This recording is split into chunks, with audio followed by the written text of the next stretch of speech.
It's 3 a.m., and somewhere in your brain a story is playing out that you will never consciously witness. Characters, conflict, emotion so real, your heart rate actually changes.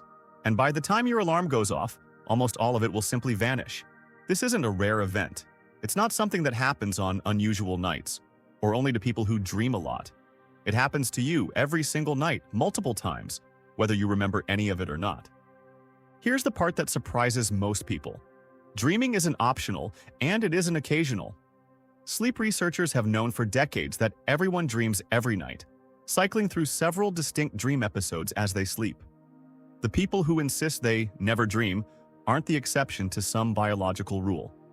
They're simply the people whose brains are exceptionally good at deleting the evidence.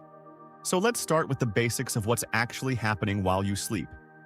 Your night isn't one continuous state. It's a cycle, repeating roughly every 90 minutes, moving through distinct stages. Light sleep, deep sleep. Then a stage called REM sleep, short for rapid eye movement, where your eyes dart back and forth beneath closed lids as if they're tracking something. This is where the most vivid, narrative, story-like dreaming happens. Across a typical night, you'll pass through 4 to 6 of these cycles, meaning 4 to 6 distinct opportunities for a full dream to unfold. In 1953, researchers Eugene Aserinsky and Nathaniel Kleitman at the University of Chicago made the discovery that changed everything we understood about sleep. Aserinsky, at the time a graduate student, was monitoring the eye movements of sleeping subjects, including his own son, when he noticed periods where the eyes moved rapidly despite the person clearly being asleep. When they woke subjects during these periods, the vast majority reported vivid, detailed dreams. Wake someone during non-REM sleep, and dream reports dropped dramatically. This was the first solid scientific evidence that dreaming wasn't some vague, occasional phenomenon. It was tied to a specific, measurable, recurring biological state. By adulthood, most people spend roughly 2 hours of every night in REM sleep. 2 hours. Every single night. That's not a rounding error or an occasional occurrence. Multiply that across a typical lifespan, and you get years, genuinely years, of your life spent inside dreams you will almost never consciously remember. So if dreaming happens this reliably, this consistently, why does remembering it feel so rare? The honest answer is that forgetting dreams isn't a malfunction. It appears to be the default, intended outcome of how your brain is wired during sleep. During REM sleep, when the most vivid dreaming occurs, a brain region critical for forming new long-term memories, the hippocampus, operates very differently than it does while you're awake. Neuroimaging studies have shown that activity in the prefrontal cortex, the region responsible for logical thought, self-awareness, and crucially memory consolidation, drops significantly during REM sleep. At the same time, areas associated with emotion and sensory experience become highly active. This is part of why dreams often feel emotionally intense and vivid in the moment, but simultaneously fragile and slippery, structurally difficult for your brain to actually file away as a retrievable memory. Neuroscientist Francesca Ciclari and colleagues at the University of Wisconsin published research using high-density EEG to track brain activity during dreaming. Their work identified what researchers now call a posterior hot zone, a region toward the back of the brain that becomes active specifically during dreaming, regardless of whether a person is in REM sleep or another sleep stage. When this region was active, subjects were far more likely to report a dream upon waking. When it was quiet, they typically reported nothing at all. This suggested dreaming and memory of dreaming might actually be somewhat separable processes, controlled by overlapping but distinct neural systems. Here's the mechanism that seems to matter most, though. To form a lasting memory of anything, waking or dreaming, your brain generally needs a certain level of norepinephrine, a neurotransmitter closely tied to alertness and memory consolidation. During REM sleep, norepinephrine levels drop to some of the lowest points of your entire day. Your brain, essentially, is dreaming in a neurochemical environment that actively discourages it from being able to remember what's happening. So why would evolution build a system this elaborate, only to have it forget itself almost immediately? What's actually the point of dreaming, if we're not meant to hold on to it? This is where things get genuinely uncertain, and where competing theories start to diverge sharply. One influential theory, championed by researchers like Matthew Walker at UC Berkeley, argues that REM sleep and dreaming play a critical role in emotional processing.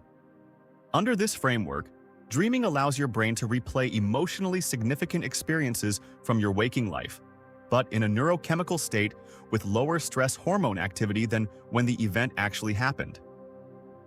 Essentially, your brain gets to process a difficult memory's emotional content while stripping away some of its original sting, night after night, gradually softening its edges. Under this theory, dreams function almost like an overnight therapy session, one you're never meant to remember attending, only to benefit from afterward. A different, complementary theory focuses less on emotion and more on learning and memory itself.